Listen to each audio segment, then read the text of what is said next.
So with that, I pass to Pierre, who's gonna talk in French. So if you want to have interpretation, you can do so from the link in Zoom. So, floor is yours, Pierre. Merci. Merci, Métap. D'abord, je voudrais remercier ceux et celles qui ont organisé ce débat. Je suis très, très heureux d'être avec vous. Il m'arrive souvent de participer à des débats un peu ennuyeux, un peu théoriques, où il n'y a que des hommes qui parlent. Et là, je suis très heureux d'être dans un débat sur une question fondamentale, où je suis entouré de femmes qui ont plein de choses intéressantes à dire. Donc, je suis très heureux et en même temps un peu embêté parce que Anna a déjà tout dit. Donc, je vais quand même garder mon temps de parole. Je suis bavard, mais l'essentiel a déjà été dit. Je voudrais juste rapporter quelques arguments, peut-être pour nous aider à convaincre autour de nous. Il y a une bataille.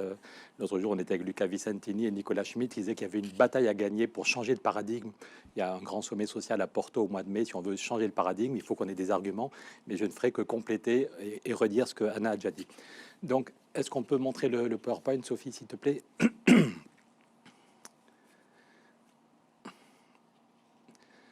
Donc, on peut passer, je pense. Pardon. Donc, on sait tous qu'on est face à une flambée du chômage et que déjà, avant la crise du Covid, le chômage, la précarité, la pauvreté étaient à des niveaux monstrueux dans tous nos pays. Et derrière les chiffres, ce qui nous intéresse ici, ce n'est pas des chiffres, c'est la dignité humaine. Tous, déjà, avant la crise du Covid, on ne supportait plus de voir autant de femmes et d'hommes dont la dignité était bafouée. On n'est pas là pour des problèmes économiques, notre boussole à tous et toutes, c'est la dignité humaine. Première question, est-ce qu'on peut encore compter sur la croissance pour régler la question du chômage, de la précarité? Ça fait 30 ans que je participe au débat public et je n'en peux plus de tous les dirigeants qui disent « votez pour moi et la croissance va revenir ».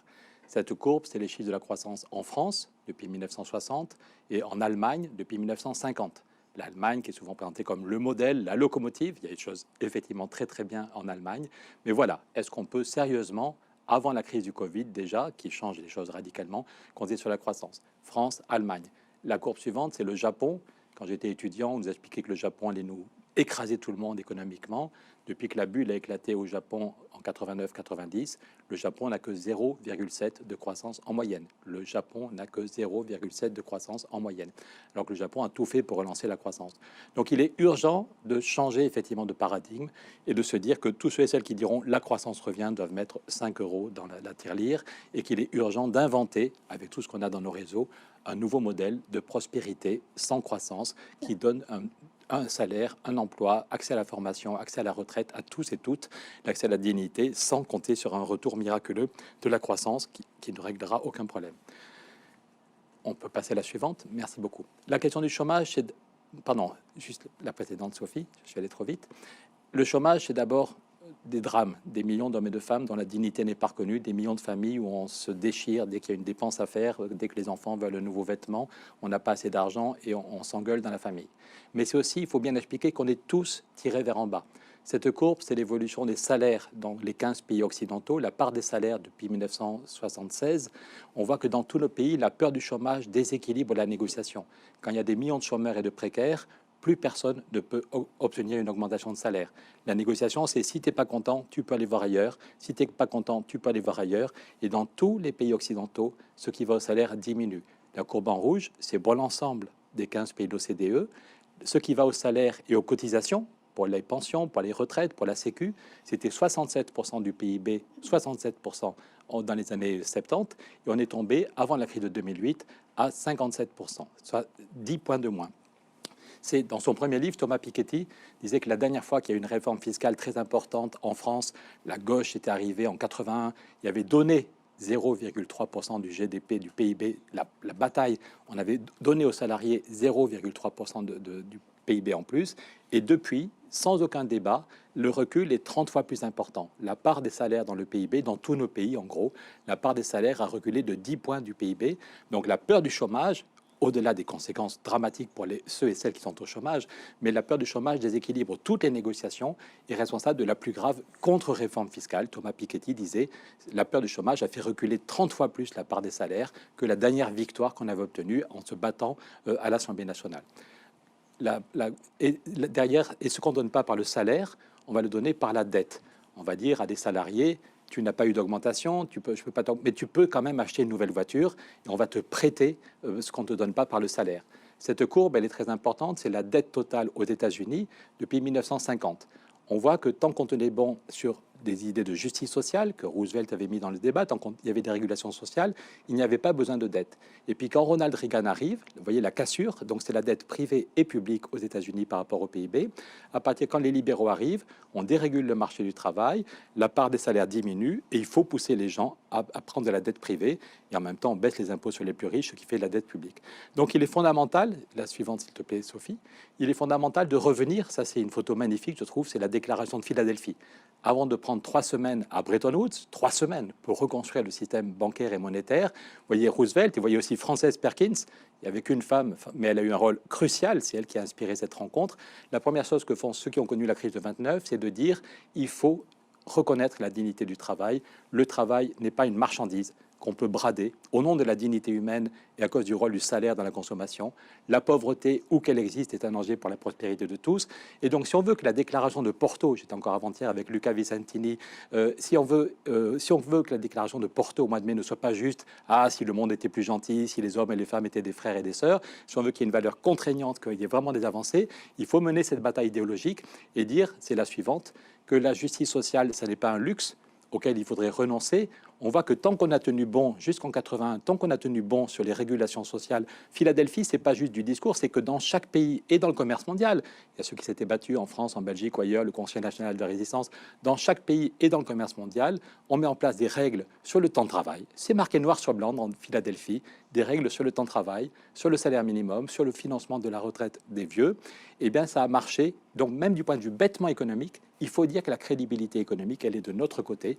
Tant qu'on tenait bon sur la justice sociale, il n'y a eu aucune crise financière pendant 30 ans. Il n'y avait pas besoin de dette, ni privée, ni publique. Et quand on oublie la dignité humaine, quand on laisse la part des salaires diminuer, on a une précarité terrible et il faut la fuite en avant, on peut avoir n'importe quand une nouvelle crise financière. Donc, il est fondamental de dire que, cette suivante, la justice sociale, ce n'est pas un luxe auquel il faudrait renoncer. D'abord, on sort de la crise et puis on verra après si on peut faire un progrès social. Ça, c'est une erreur dramatique. La justice sociale, ce n'est pas un luxe auquel il faut renoncer. La justice sociale, retrouver l'esprit de Philadelphie très concrètement, en y rajoutant les dimensions de climat qui n'étaient pas là sur la table en 1944, c'est le seul moyen. C'est le seul moyen, désolé si je parle trop vite pour la traduction, c'est le seul moyen pour sortir de la crise, éviter une récession sans fin.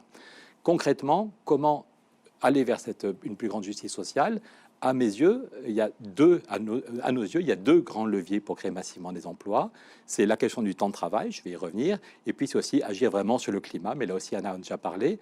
En France, on estime que je me bats comme rapporteur du budget pour avoir une taxe sur la spéculation au niveau européen, pour que l'argent de la Banque centrale n'aille pas à la spéculation, mais aille pour l'isolation des bâtiments, pour les transports en commun, pour l'agriculture. Rien qu'en France, et vous ferez des calculs dans votre pays, on estime que si on met le paquet sur le climat, on peut créer 900 000 emplois, 900 000 vrais emplois utiles, bien payés, non délocalisables en France. Et avec la semaine de 4 jours, je vais y venir, il y a déjà 400 entreprises en France qui sont passées à 4 jours. C'est pour de vrai, c'est la preuve que c'est possible. On estime que si toute l'économie française passait à 4 jours, en moyenne, Anna l'a dit, ça doit être souple, on pourrait créer 1 600 000 emplois.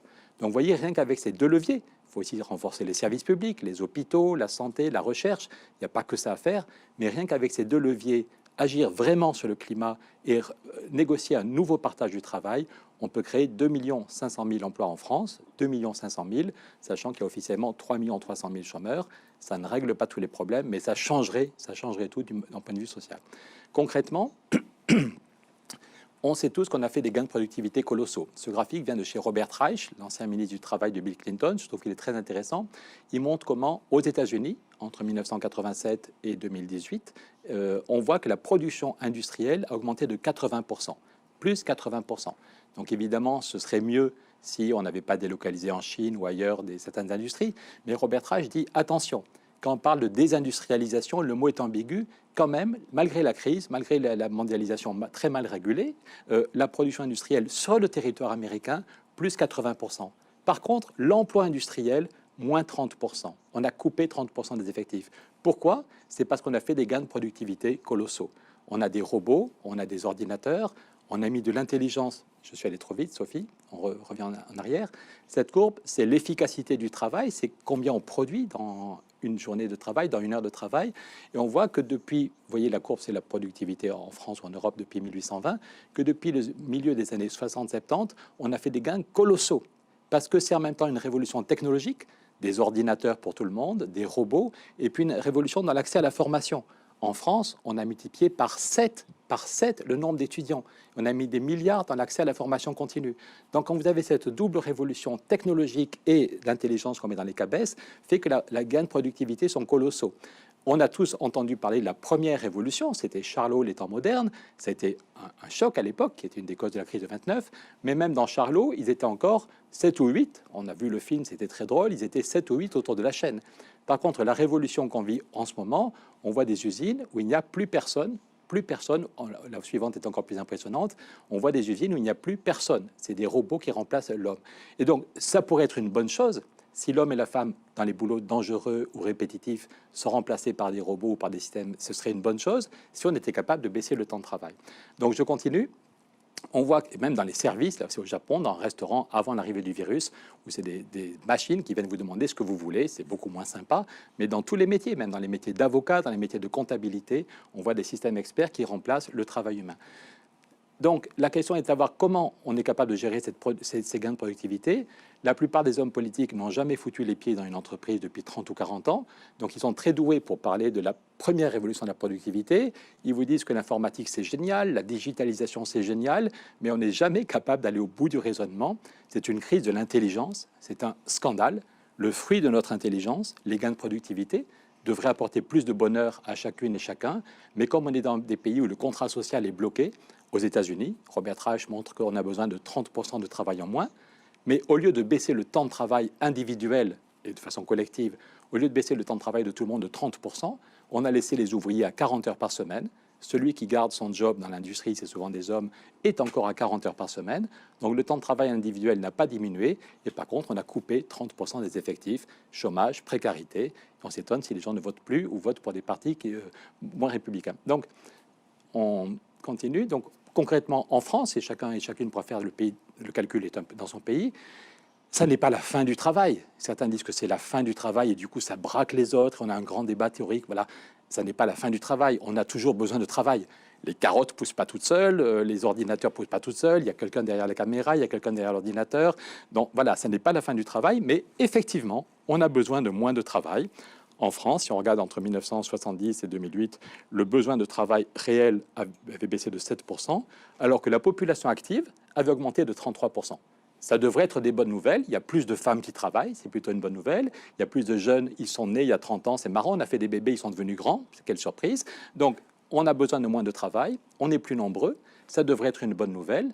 Mais comme on est dans un pays bloqué, ce qui devrait être une bonne nouvelle amène à un chômage et une précarité massive.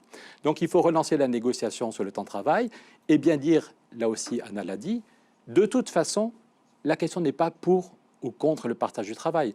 Dans tous les pays, il y a déjà un certain partage du travail. Simplement, souvent, c'est un partage qui est très binaire. Soit tu travailles 0 heure par semaine, tu es au chômage, soit tu travailles plein pot et parfois trop. On dit que la France est passée à 35 heures, la durée légale est passée à 35 heures, mais la durée réelle en France aujourd'hui est à 38h50. Voilà. Sans compter les heures sup, dans tous les métiers, il y a des heures sup qui ne sont pas déclarées. Il y a beaucoup de gens en situation de précarité. Donc il y a déjà un certain partage du travail, simplement il est binaire. Il y a des pays où c'est, le Japon ou ailleurs, on fait comprendre aux femmes qu'elles pourraient rester à la maison. Il y a d'autres pays où on a beaucoup de mal à avoir un vrai travail avant 25 ans ou 26 ans. Et à partir de 58 ans, on vous met dehors. Donc de toute façon, dans tous les pays, il y a un certain partage du travail qui s'est imposé. Il n'a pas été choisi, il n'a pas été négocié. Et il amène un partage des revenus, je l'ai dit. La part des salaires diminue parce que les gens ont peur du chômage et c'est les 1% les plus riches qui ne savent plus quoi faire de leur argent. Donc il faut relancer très vite la négociation sur un autre partage. C'est aussi un partage, hélas, aujourd'hui qui est très genré. J'ai parlé du Japon où c'est de façon un peu caricaturale les femmes à la maison, même si ça évolue. Mais en Belgique, il y a deux fois plus d'hommes à temps plein que de femmes à temps plein. Et par contre, dans les temps partiels, en Belgique, nous sommes à Bruxelles, il y a 4 fois plus de femmes qui sont à temps partiel. Et c'est très souvent des temps partiels subis, avec des faibles revenus, derrière avec des faibles pensions, avec un faible accès à la formation. Donc le but est de négocier un autre partage du travail qui soit plus équitable en termes de genre et qui soit plus équitable en termes de partage des revenus. Je n'ai plus très longtemps, donc il faut que j'accélère. Comment on le fait financièrement ? En France, on a expérimenté une idée qu'on avait lancée avec Michel Rocard, l'ancien Premier ministre, pour arriver à satisfaire 2 contraintes. Premièrement, c'est très important, ne pas baisser les salaires. J'ai déjà montré l'impact sur les salaires de la crise depuis 30 ans. Donc, premier objectif, ne pas baisser les salaires de ceux et celles qui étaient déjà là. Deuxième objectif, ne pas augmenter le prix pour le consommateur. Parmi les entreprises qui sont déjà passées à 4 jours en France, il y a un fabricant de yaourts qui est très connu, Maminova. Ils font des yaourts et du fromage pour la grande distribution, Carrefour, Leclerc. Et ils n'ont pas baissé ils sont tous passés à 4 jours, aussi bien les ouvriers, les directeurs, les commerciaux, les gens de la comptabilité. Mais le client n'a pas, les salaires n'ont pas baissé, et le client n'a pas vu la différence. Parce que si les yaourts Maminova étaient plus chers, alors que les yaourts Yoplait, le concurrent, étaient moins chers, tout le monde aurait dit c'est super, bravo Maminova, mais je prends le concurrent parce que c'est moins cher. Donc on a cette double contrainte, ne pas baisser les salaires, ne pas augmenter les coûts pour l'entreprise et pour les clients. Comment faire? C'est l'idée qui vient d'un syndicat français, la CFDT, qui gérait les caisses de chômage il y a 30 ans et qui avait dit on pourrait activer les dépenses de chômage. Dans tous nos pays, en Europe, heureusement, on ne laisse pas les chômeurs dormir dans la rue. Il y a quand même des dépenses. On met des milliards pour limiter les conséquences négatives du chômage. Et la CFDT avait dit, est-ce qu'une partie de cet argent ne pourrait pas être mise sur la table des négociations pour dire, si vous créez des emplois, cet argent permet de ne pas baisser les salaires et de ne pas augmenter les coûts. Et donc, c'est ça qui a été fait concrètement. Je finis dans 2 minutes, ne t'inquiète pas. C'est l'idée que si l'entreprise passe en moyenne à 4 jours pour tout le monde, il y a des métiers où c'est 4 jours par semaine. Anna l'a dit, il y a des métiers, c'est une semaine de 3 jours, une semaine de 5 jours. Ce qu'il faut que ce soit régulier, que ce soit effectif pour tout le monde. Et c'est là que compter en jours, c'est très important. Parce que quelqu'un qui est un commercial, quelqu'un qui est cadre, quelqu'un qui est un créatif ne va pas compter ses heures.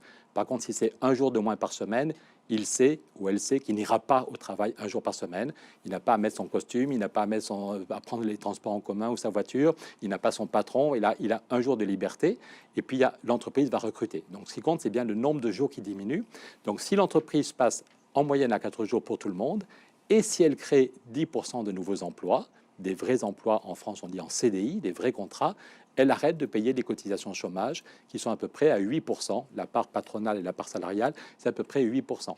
Et c'est comme ça qu'on a obtenu une loi qui a permis d'expérimenter cette idée et qu'en France, à peu près 400 entreprises sont passées à la semaine de 4 jours dans tous les secteurs, dans l'agroalimentaire, dans l'informatique, dans la charpente métallique, dans l'insémination porcine, dans un cabinet d'avocats, un laboratoire pharmaceutique.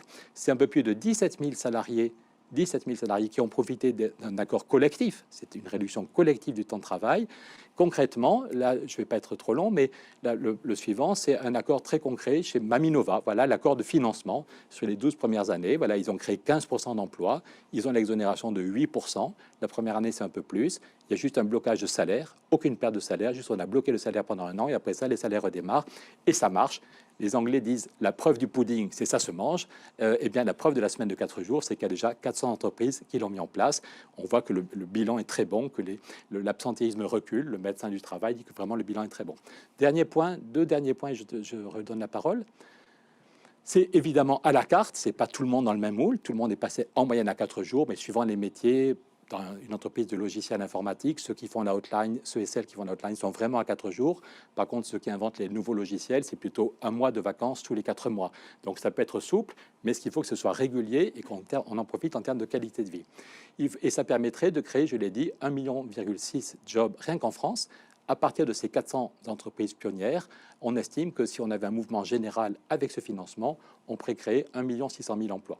Ça permet d'aller agir pour le climat et agir avec la semaine de 4 jours, permet d'aller vers une société de plein emploi, mais aussi une société de pleine activité, où chacun et chacune a du temps pour un vrai emploi, a accès à la formation, y compris accès à la formation sur le temps libre, c'est un nouveau droit à gagner, du temps pour sa vie personnelle, du temps pour un engagement citoyen, du temps pour une activité de culture, d'accès avec d'autres. Je finirai en disant que ça permet aussi un meilleur équilibre. Souvent, les femmes qui étaient à temps partiel, dans ces entreprises, je n'ai pas d'estimation, mais dans ces entreprises, souvent, des femmes qui étaient à temps partiel, on leur a proposé d'avoir un nouveau temps plein, d'être passé à 4 jours comme tout le monde. Et puis, on peut aussi espérer que dans la vie personnelle, si les hommes et les femmes, ce n'est pas du temps partiel pour les femmes, mais hommes et femmes, on passe à 4 jours, c'est l'occasion, ce ne sera pas... Ce n'est pas la baguette magique, mais c'est l'occasion de repenser à la maison qui fait quoi et que hommes et femmes se répartissent autrement le travail domestique. Je n'ai plus que 5 secondes. C'est C'est le jour un syndicat belge, avant que je sois député, je venais souvent en Belgique parce que la FGTB, un des grands syndicats, m'avait invité. Et le patron de la FGTB disait, c'est quand même incroyable, la question du temps de travail, c'était le grand combat de tous les progressistes pendant 70 ans. Entre 1900 et 1970, on a divisé par 3 le temps de travail. On est passé à la semaine de 6 jours, à la semaine de 5 jours, on a interdit le travail des enfants, on a fait des journées plus courtes, les congés payés. On a divisé par 3 le temps de travail en 70 ans, alors qu'il n'y avait pas tellement de productivité, pas tellement de chômage. Et depuis les années 70, alors qu'on a fait des gains de productivité colossaux et qu'on a un chômage de masse, c'est devenu le tabou. Il faut absolument qu'on relance le débat. La FGTB a sorti un document qui dit « La semaine de 4 jours, le partage ou la barbarie ». Je crois effectivement que si on n'est pas capable d'un autre partage du travail, c'est un combat historique. Tout le monde est d'accord pour dire que c'est un mouvement historique, mais ce n'est jamais le bon moment. Il y a des gens qui sont morts le 1er mai pour ce combat, et je pense qu'il est urgent de relancer cette négociation. Merci. Thank you very much, Pierre. I think we cannot listen enough to all these interesting historical patterns that you explained and the proposals that you implemented in France. I was impressed by the numbers with the small experiment that you did, even in a few number of companies that implemented that, and the results are promising. So that's very interesting indeed.